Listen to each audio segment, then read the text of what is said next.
organ al puterii, al administrației de stat. Trebuia să fii la curent, să luați hotărâri colective, pentru că așa prevedeau dispozițiile și prevederile Constituției. Așa, cine a dat dispoziții să se tragă înmulțime la Timișoara? Nu răspund la nicio întrebare.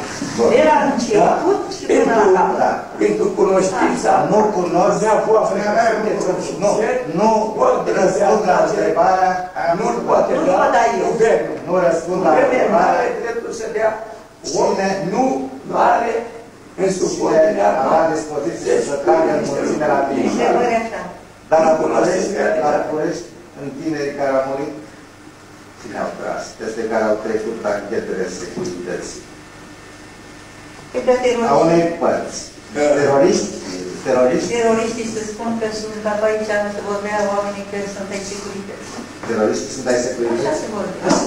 Și securitatea nu era comandantului suprem? A întrebat. Ce se vorbea pe aici că teroriștii sunt ai securității? Răspuns? Nu e nicio răspuns. Tot timpul lămânerea. Asta se vorbea aici. Hai că plăc aici.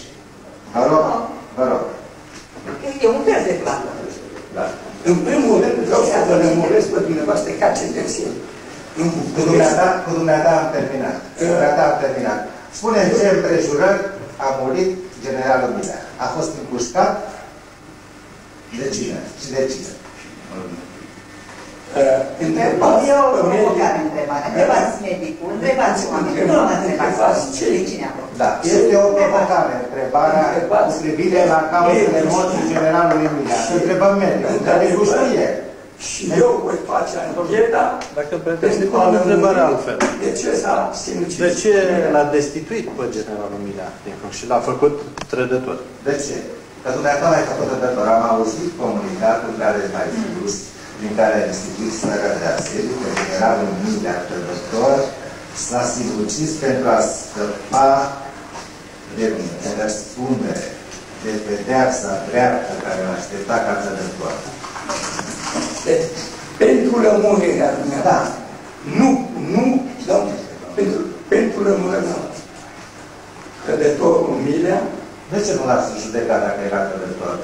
Pentru că atunci am constatat acest lucru. Chiar în ziua respectiv și a plecat să aplice măsuri, vă spun asta pentru judecarea dumneavoastră. Dintr-un grup întreg și a venit ofițierii care era cu el și ne-au anunțat că s-au împușcat. Și de-abia după aceea am constatat că n-au plecat ordine răspătite ca unități militare să își facă datoria. Dumneata totdeauna ai vorbit mai mult decât colaboratoarea apropiată a dumneata, totdeauna ai fost în față, dar totdeauna ai avut o anumită limitare. Și nu ați făcut atât de multe lucruri și importante, dar ar fi bine să fie relatate în fața tribunalului, să cooperăm, să vorbim civilizat, să vorbim la niște oameni intelectuali, că vă pretindeți amândoi membri ai Academiei, să ne spuneți cu ce bani se plăteau publicațiile în străinătate. Aveți atât ale imputatului Ceaușescu Nicolae, opere alese, cât și cărțile de știință ale academicianului Elena Ceaușescu. Așa a zis Academia. Ne-ai luat și titlul. Așa zis. Nu l-am luat. Păi și... Refuz să răspund la întrebările puse de tribunal. Însă tot pentru informarea dumneavoastră, că am scăpat aici, mi-a spus că eu mâncam numai mâncăruri din străinătate. Există de ani de zile liste de ce mănânc eu. Ori 1100-1200 de calorii pe zi.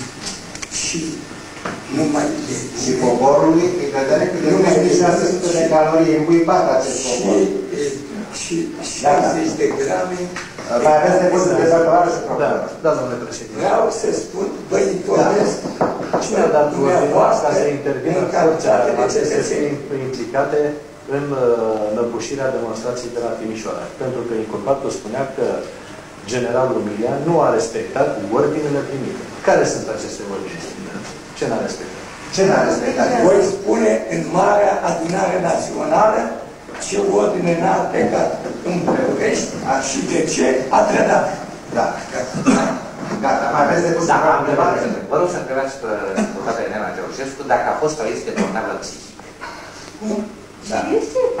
Dacă a fost sau este bolnavă psihică. Da. Și vă rog să consemnați răspunsul. Da, dumneata ai suferit de o boală psihică? Sau dacă supera. Sau supera. Și provocare ordinară. Nu e nicio provocare. E în apărarea dumneavoastră că dacă sunteți irresponsabili, atunci e o apărare. Dacă sunteți neirresponsabili, e altă apărare. O provocare, Nu ți-am recunoscut. nu ți-am calitate. Să poate să mi se spui așa ceva. Deci e altă... Noi am înțeles. Noi am înțeles. Din această dezbatere, pentru că dumneavoastră obișnuiți să nu aveți niciodată un dialog cu poporul și să poarte numai un monolog și după aceea să-l aplaude, ca în ritualurile africane, să bată lumea din palme, așa, nici astăzi v-ați comportat în continuare la fel. Nu v-ați schimbat, când ați tras niciun fel de învățăminte, ca niște megalomani. Tot pentru informarea. Mai sunt de pus întrebări? Nu sunt nici întrebare. Probe în apărare aveți? Vă rog. Poate mai facem o ultimă încercare. Procedura mai permite acest lucru, dar nu se este treaba. Nu se spun nimic, dar te rog, Mă rog să consemnați că se refuză. Vă rog să consemnați. Să consemnați. Nu pot să recunosc nici apărare. În caietul dumneavoastră de grefier, că refuză colaborarea cu apărătorul și că nu au. Nu partea tribunalului. Partea adevăratului tribunal este Marea Adunare Națională. Dumneata vrei să semnezi declarația? Nu, nicio declarație. Am muncit și am luptat pentru popor de la 14 ani, așa mi-am sacrificat toată viața pentru popor. Și poporul e poporul nostru. Și nu-l trădăm noi poporul.